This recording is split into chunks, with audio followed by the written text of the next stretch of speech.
Hi, this is Tony Ruggiero. Thanks for listening to The Tour Coach. These are the players, coaches, experts, stories, and insights from my work on the PGA Tour at my retreats or my downtown teaching center in Mobile, Alabama. My goal is to shed light and share insights from the people who I've gotten to know and meet working on the PGA Tour and teach it through my career. And I hope this helps all of us play, coach, and teach better golf. If you like what you hear, please give us a good review and take a look at our new Dew Sweepers YouTube channel or the Dew Sweeper on Instagram, where I've taken some time to share videos of help from my teachings, travels, and journeys. So joining me now here on the Tour Coach, fresh out of the hospital, laying here resting, and there's nobody I like to rest and hang out with than my good friend Dr. Greg Cartin. Doc, what you up to, buddy? Hey, Tony, it's great to hear your voice and glad to hear you're healing up and on the mend, and looking forward to catching up soon. Same stuff here, just working away, and not much has changed. No, I mean, so over the weekend, it was interesting. I was laying there, got a chance to watch a lot of TV, and, and so obviously I was watching a lot of football, and I found you can still entertain yourself kind of betting on football, watching football in a hospital. I don't know if that's what the doctor recommended, but it was. Hey, whatever makes you feel good. Right? I mean, but anyways, wasn't the same as drinking beer with you and having wings, but it was close. Right. But, that's right. But obviously, and then you had all the stuff, the first part was Ricky having a chance to win, which was, and I think it kind of segued to what happened with Rory winning, but where Ricky really opened up about the ups and downs and the right, and it kind of was an interesting weekend to me. The way Ricky was the first one opening up, and then Rory wins and plays great, and in the middle of watching a little bit of him winning, I started thinking back to how emotional he was at the Ryder Cup on that last day, and most people liked it. Some people took shots at him, but I have nothing but respect for him. I think he's got a great perspective on golf, and I do too. And then to see how then he talked about how he just went back to kind of being himself, and he kind of went back to real, and he just those comments about thinking he had to be something different and more than himself. And I don't know that many people realize how big a deal that is. How many good players I've watched, a number of really good young players really struggle and either not make it, if you'll say they not make it, or however you want to say it, but because they went and chased something they thought they had to do better. And then, and we'll get into it too, and I think teachers we deal with it, all of us deal with it too. And you shared with me, there's another article in Golf Digest about, mental health and out there in the world of golf and the PGA Tour. So it's obviously Matthew Wolff and that stuff. So I wanted to pick your brain on it. It's very timely, but you and I've had lots of talks recently and over the past year, and then as our friendship anyways, just about this, and you've helped me through some difficult times. So I wanted to pick your brain on this is a real deal. It is. And, to sort of get into some of the Rory stuff first, we see this all the time. We've been talking about this for years. And we see players who do this. It's really seductive to think that there's something better out there. And these guys aren't used to struggling. When they get to this certain point, they haven't faced a lot of adversity in their golf careers. If you've gotten to that point, and not everybody, but a lot of those haven't. Sure, and then they face a little bit of adversity, which is normal at that level, and then their inclination is to fix it right away. I can't feel like this anymore. Something's wrong. I have to change it. Right, and then they go down searching on this path, and it's time and time again we see stories especially with Rory's, and the solution is always the same. It's never I found the magic bullet or I finally found something different that worked. It's always I just went back to doing what I used to do, what felt right. And they find some freedom and some comfort in that, and they start to play better. And we always joke, right, and talk about, say, guys pay me to tell them to do nothing. And it sounds sort of cliche and simple, but the hardest thing for golfers or any athlete or performer to do is do nothing when things don't feel right, right? But the answer is always the same. And again, it's not doing nothing. It's sort of returning to themselves and finding themselves again, because that's comfortable and that's liberating. And it's much easier to operate than trying to put on this sort of facade and try to be somebody else or think like somebody else or feel like somebody else or think you need to. Yeah. You know, I've known players that, I'm going to use just some examples, but like players that, you know, everything was easy and they always had fun doing it. Right. Right. That's right. Fun. Yeah. And they were really good at golf and they did it because it was fun. And then, you know, then it's like they start to struggle. And so then agents and people and everybody, you know, just everybody around like, well, you got to practice more. You got to do more of this. You got to go see this guy. You got to do more of this. And then all of a sudden, you know, and they do that because they look at X, Y, and Z in the top 10 and that's what they do. And so then they do that. And then the number one thing that a lot of them, several of them to me have said when they've a couple times have quit playing, then, well, like it got to where it wasn't fun anymore. That's right. And you forget how important the enjoyment aspect is. And I think sometimes high performers are afraid to admit they enjoy it because maybe that sounds like they're not working hard enough or there's some complacency. I always look at this little model of performance or anything actually that we take on, any endeavor we take on. There are three components to it, right? There's the success or performance or results piece. There's the enjoyment, fulfillment piece, and there's the learning piece. And this is Tim Galway, who has written some fantastic books in performance. He talks about this in his book on golf and these three components. And most people, and this is something I've been a big believer in since I started this work, assume that we have to achieve something or we have to succeed prior to us enjoying ourselves, right? So once I win that tournament, then I'll be happy, right? And what we're learning and seeing is it works the complete opposite. Let's find ways to feel fulfilled and enjoy what we're doing first. And then the results almost don't matter, but oftentimes we actually play better when we're enjoying what we're doing. You ask anyone, you know, you listen to the press conferences after the tournament, I was just having fun out there. Right. I was just enjoying myself. It wasn't that I won and then I was happy. It's vice versa. So we're always chasing results, assuming it and putting off our enjoyment until we succeed. And that's a long road to go down. And that's when guys start to burn out. Yeah, and I think that I see you watch young players and it's like, okay, if I get my PGA Tour card, then I'll be happy. Right. That's right. And that happiness it does exist, but it's fleeting. It's temporary because guess what? Now you got to make some money. Now you got to win a tournament. Now you got to win another tournament. Now you got to win a major. Now you got to get into the onto the Ryder Cup team. And you get 30 years down the road and look back and have what would look like a really successful career, but you were never happy because you always wanted what was coming next. And I think that if you're not happy, there's an emptiness, right? I mean, and you know, I just don't think you can. I'm sure there's examples out there of folks that have had long careers, made lots of money, and never were very happy. Because they were always chasing happiness. They never stopped to enjoy because they were always chasing the next thing that was going to make them happy. That's where the emptiness comes from. Well, let's talk about Rory, going back where he said and you could see that with him, that not the chasing happiness, because I think one thing, too, that has become real obvious over the last several years, you watched him get married and have a kid, like he 100% found other things that made him as happy as golf. Right. Or happier, right? Yeah. And you saw spurts of brilliant play. But you could also see that there's enormous expectations placed on him because of his ability. And, you know, and you saw that, like, it's Bryson. He talked a little bit about when Bryson was pushing for all that distance, like, but he went from hitting a draw, he's trying to do, but, like, you know, he tried to change who he was, thinking that would help him take the next step to winning whatever it is everybody thinks he should win. Right. And yet he has this, this realization after the Ryder Cup that, you know, that his good is good enough. Rory. Yeah. But also, Tony, I think it showed like he's a human being.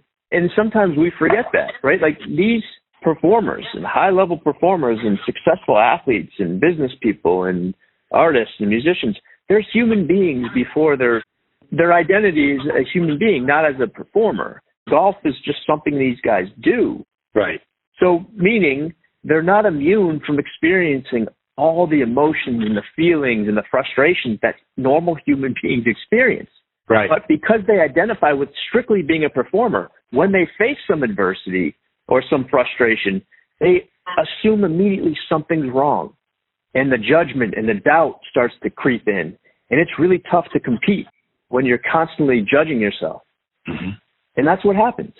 So allowing these people to be humans first, seeing Rory express some emotion, says a kid watching it on TV, oh, that's okay to be upset. There's nothing wrong with me for shooting a bad number and getting upset after. I'm a human being. So I'm not going to judge myself for feeling all these things that humans are supposed to feel. And now it's a little bit easier to navigate the troubles or the frustrations and all the challenges that we face in life. Agree. Now let's talk about Matthew Wolff and that article. I mean, obviously there's an article about Rory, but Matthew Wolff, and I thought the interesting part of it was where he sat on the 17th hole at Augusta, a place everybody. That's right. Right. That's a great example. Right. Everybody would think that if you've made the Masters, you're happy. That's right. That's right. And, like, how can this guy not be happy? Mm-hmm. And he's telling himself that. How can I not be happy here? I'm making millions of dollars playing golf for a living. Something really must be wrong, right? Yeah. And that's a dangerous spot. Like, professional sport or anything, it's filled with challenge and frustration. And that's all normal. But when we assume that when we face that or we feel a certain way that something's wrong with us, it gets really difficult. And this is why you're seeing this a lot. I think it's always sort of happened, but it's talked about more that these young athletes are struggling with depression and anxiety, all things that normal people struggle with. But I think a lot of it comes from the judgment because they assume that because they have everything going well for them, they should be happy all the time. And that's not how life works. Yeah. So, and then it just sort of trickles down. And then sometimes they're afraid to ask or they're embarrassed to say, well, how could I possibly go get help when I have all these good things? Like nothing, that's not what athletes do or high performers do. And so getting that message out is so fantastic. People, it's okay to not be okay. Someone said that, not me, but there's a quote, right? But you've obviously listened to me and we talk so much, but it's that way for everybody, right? It's been that way. I thought the same thing. I mean, last year was at a great place, super nice place, teaching a bunch of good players, all that. But I had gotten away from doing what I like to do, and I wasn't happy. And I was miserable, right? That's right. But then you'd sit and you'd think to yourself, like, well, everybody's going to think I'm crazy if I tell them I'm miserable because I'm at this really nice place and I can make a bunch of money and I'm teaching. You're teaching golf players around good people. And I get to go to all these places all the time and I do all that. But when you'd go to bed, it was like, and then you get that feeling where like every week on Friday when the cut line was made, like you judged your worth and how good you were. That's right. So look, and then maybe you have a player that wins or succeeds, and that's great. And then on Monday morning, you're right back at it. So herein lies the danger of assuming that success brings happiness. It doesn't. No. In fact, it can be worse because we put all our eggs in one basket, right? We delay gratification. We say we'll be happy when we succeed, and then we succeed and we're not happy, and now something's really wrong. And that's a really dangerous place to be. Yeah, I learned that. And I think the more successful people are, the harder it is to say like, hey, I'm not happy and this isn't working, because like the majority of people are around will be like, what the hell are you not happy about? Right? That's right. So then there's the people who judge you, which causes us to judge ourselves. And this is why social media is dangerous. Oh, these poor guys making millions of dollars playing golf for a living. What's wrong with them? Right? Well, that's just it. Mm-hmm. They're human beings. Right? And nobody can measure someone's struggle. It's all relative to them. Right? You can't judge someone else's struggle or pain that they feel. That's not fair. We don't have that ability to do that. So it's great that this message is getting out there. If anything, to normalize the struggle that all of us as humans face. And just because we're good at something doesn't mean that we're immune from that stuff. You take a guy like Bubba Watson, right? So Bubba's been vocal about it and come out, right? Yeah. But like Bubba was one of those guys. And hell, he would cry at press conferences. Hell, I'm as guilty as anybody of saying that was a little odd, right? But like you don't Sure, know but it was new. On, right? That's right. And Bubba, right, it's a great example, right? There was a great article about him in Golf Digest years ago, prior to, I think, a lot of his success, where he talks about his struggles. And then he started playing well. And he accepted that maybe who he was and that it was okay. work with guys who've struggled with serious issues in their private life and who start to get a better understanding of that and find some more freedom when they compete. I mean, the examples are endless. But again, the message being that let's not just assume because someone's successful or good at what they do that they're happy, right? So then it teaches the lesson that, well, I have to be successful to be happy.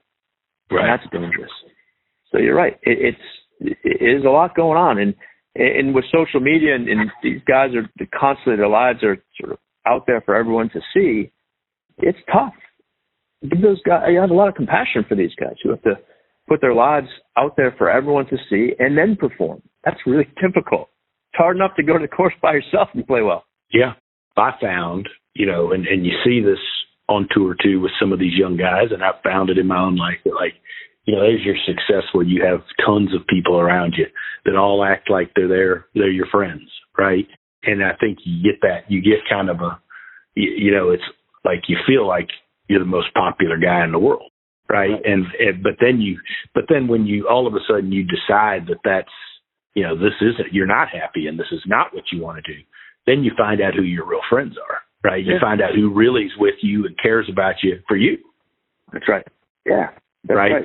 But I think that's also like a little bit of it. This is speaking for me, not for anybody else, but like there's also part of that that's scary to go through because sometimes you don't want to find out that some people maybe didn't like you, right? Right. Weren't sure. Friends. Yeah, and that's a battle especially athletes face all the time, right? Are their friends that are really their friends, or are they friends with them because they're successful? Yeah. Right? And that's a challenge too for those guys. But yeah, I can't say enough good things about these stories that highlight the fact that these guys are humans and female, men and women. They're high performers who are human beings prior to them being golfers. Golf is just something they do. Let's talk a little, like you're an aspiring tour player.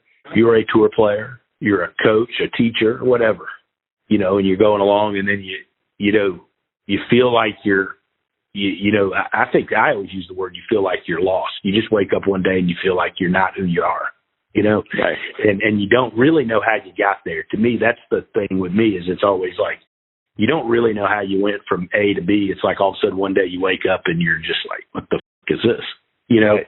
And like, so when you wake up there, like, what do you do? Like, how do you start getting out of it? How do you start getting back to being you? Because I really do. I believe that, I know it's kind of like a cliche, but if you get back to who you are and being happy, generally the other things take care of themselves, whether it's success or money or happy, whatever.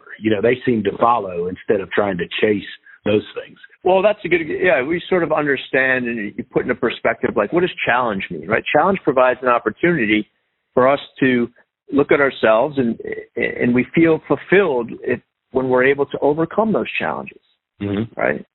Versus just assuming that everything should be easy because we're good.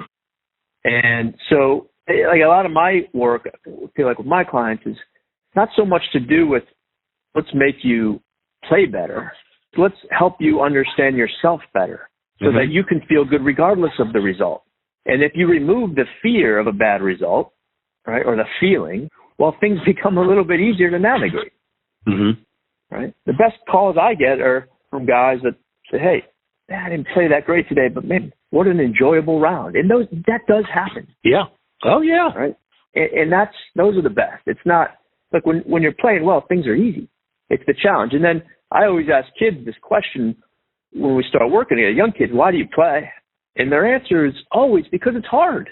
It's a challenge. It's never because, I win all the time. Like if you choose golf to be because you like to win, well, you've chosen the wrong sport. Right. Winning doesn't happen a lot. But their answer is always because it's just hard. It's a hard game. But along the way, we forget that. So that challenge is why we play. And to put that into perspective, and sometimes we're not going to overcome some challenges. That's okay too. Right. But man, like I said before, you get to the point where you're enjoying the experience, you're enjoying the challenge, and it's not saying, oh man, this is great, I'm shooting 100 today, this is the best day of my life. It's, hey, there's something wrong in my game that I'm going to overcome, or in the way I'm approaching it maybe, and that's going to feel really good regardless of the result. And now when the result is on the back burner, it usually ends up being pretty good. No doubt. And I think too that there's some comfort And when you know that it's okay to not like it, it's okay to not be happy, it's okay to not, enjoy certain parts of it. Whereas like there's this thought like you got to love what you do every day. You got to, you're going to win every day. You got to go in there every day. I'm going to win the day. I mean, like it doesn't happen that way. Right. And some days you get up and you're like, fuck, I don't want to go teach this guy, right. And, or you think like I'm at a certain point as a player, whatever, I'm not supposed to not want to do this, or I'm not supposed to, but you're like you said earlier, you're human. It's okay to not. It's okay, And and that's why college golf is tough. I think. Sorry, I didn't mean to interrupt you, but no, you're right. So I guess go ahead. Like college golf's tough because these guys are on a schedule. Like you have to go to the range and practice, right? Right. There's days when you just don't feel like going to the range, and the best thing to do in those moments is to not. But sometimes you don't have that choice, so it can put kids in bad positions. And one, they feel like, well, I should enjoy this. I should be enjoying it. I'm playing golf in college. Mm-hmm. You don't have to enjoy all this. Right, and that's where the judgment starts to creep in, and that's dangerous. That's why I think there's some guys I've known, and you I work with one, like they were good college players, but not great, right? Yeah. But then they're way better pros because they get the freedom to sort of explore for themselves, right, and do what they want to do and be happy. And college golf's great. It's part of being a team. It's fantastic, but there's some restrictions that some guys struggle with, and just for them to know that it's okay, to not judge yourself for just assuming you have to be plugged into all the stuff you're doing. It's okay. But to me, one of the reasons this discussion is important is because we deal more and more, so much of what I do, and you do a lot of it with me, is with junior golfers. And over the last 2, 3, 4 years, I've seen more and more young junior golfers experience this and help with this than ever before. And maybe it was there before, Greg, and I just didn't know enough to pay attention, or I didn't think that it was a big deal. But like lots of things with social media and just with life in general, it seems like people are encountering things at a way earlier age than they used to when I was growing. Sure. Oh, absolutely. Yeah, absolutely. And I think that this ability to talk about it, and one of the reasons that I've, been fortunate to involve you with my juniors, and Brett McCabe's been to a couple of my retreats before. But I think it's important that we get this message out, and not from a performance of helping them shoot 65 over 70, but helping them understand what we've talked about today at an earlier age when they're 15, 16 years old. For sure. Rather than waiting until they're 24. Oh, yeah. And it becomes a huge problem. That's right. And that judgment just continues to build, and it's harder to sort of get away from it. But again, that's my objective with a lot of these, these younger kids who work with, is to help them understand themselves a little bit better and understand putting things in perspective, right? And enjoying the challenge, and know that they're human beings. And that's a really important message. And to not be afraid to reach out if you need some help discussing some of this stuff. Yeah. No. Right? I think that's a big deal. And I think feeling like you have somebody. People always ask me, and I'm using you as an example, like, why do you like Greg so much? I'm like, one, he puts up with me, but two, I think the most important thing is having somebody that is easy to talk to. And it also feels like you're not going to judge somebody, right? Before, I think you would always feel like, I would always feel like earlier, you'd feel like whatever you're going to say to the person, they might judge it. So you wouldn't necessarily really say exactly what you think or feel because you didn't want the judgment. Right? Absolutely. That's a stigma that, counseling or therapy or sports psych is always sort of faced, right? Like, oh, I'm going to go in and talk to this guy and tell him about all my problems. I don't want to do that. I don't want to sit on the couch and have him psychoanalyze me. And it's not what the work is. It's just having conversations so they help them understand themselves a little bit better. And knowing that what they're experiencing, regardless of what it is normal under the human condition. And that's okay. Yeah. It's okay. And to assume, right? Like we see these people like Tiger Woods who we assume is, mentally tough and blocks out all the distractions and doesn't experience any adversity. Well, maybe the best example of all, right? Of who was facing some real life struggles and got some help and figured things out.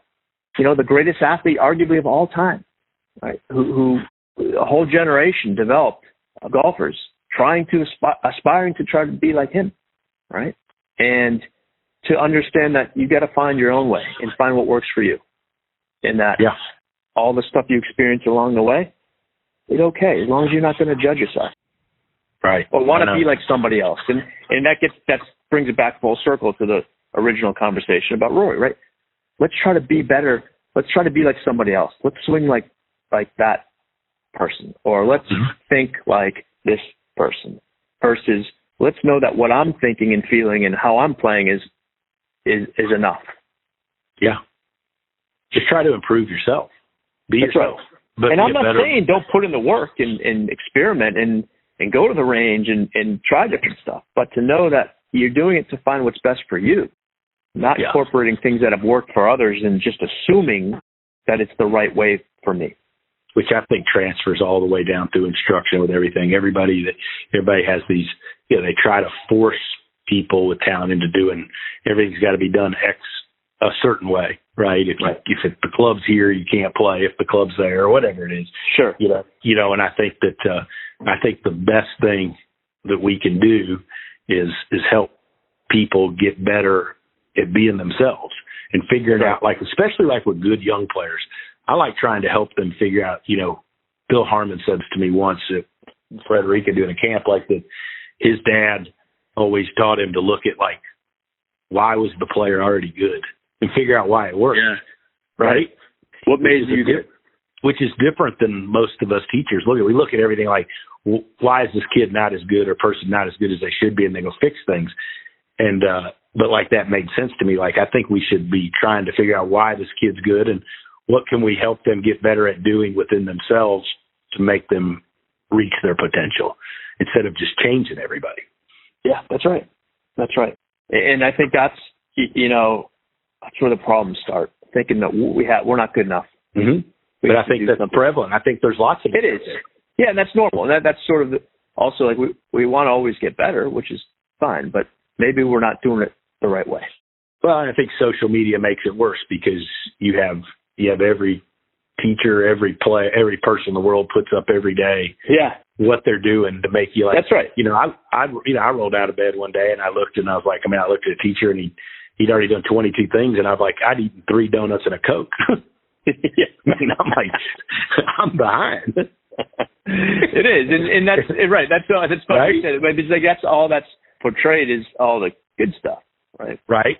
Yeah. Rarely is it documented the struggles that good athletes face too, and how they overcome those. That's why I think it's so good that we have this discussion for teachers, for players, and for juniors, and we expose as many juniors and people to this as it can, because if it helps one person do a little better, it's been worth it. Or right? feel a little better, right? And I think that's the that's what I mean by being better. For sure. Yeah, absolutely. And I always tell clients, right, I can't tell you what to think or change what you think. I don't have that power. But helping you understand what you think is okay goes a long way. Yeah. And it's okay. That's Whatever right. It's okay. think. That's right. As long as you don't think it's wrong. Right. And that's a really powerful message. Yeah. Doc, it's been awesome. This has been maybe the best one we've done. A little more serious note than we usually are with 2 glasses of wine and tequila. But I thought it'd be awful tough to do it that way at 10 in the morning coming out of surgery. But anyways, thanks for sitting in and sharing. Thanks for all the help to all our players and students, and thanks for always being there for me and being a friend. And I look forward. I know we got lots of good stuff planned. We're going to be at Panama City together in a few weeks. Yeah, and sure. And we're going to be down in South Florida some together over the winter. So a lot of fun stuff ahead. Absolutely. Glad you're feeling better and on the mend. And looking forward to catching up on the road soon. Thanks for listening to this edition of The Tour Coach. I want to take a minute and thank Cordy Walker and Golf Science Lab, as well as my sponsors Shrixon, Buick, Bushnell, and Vineyard Vines for helping make all of this possible and helping me share my insights with you. If you like what you've heard, why don't you check out more on the Dew Sweepers channel on YouTube, as well as the Dew Sweeper on Instagram, or go to dewsweepersgolf.com to find out more about my teaching, my travels, and where you can find out more about me.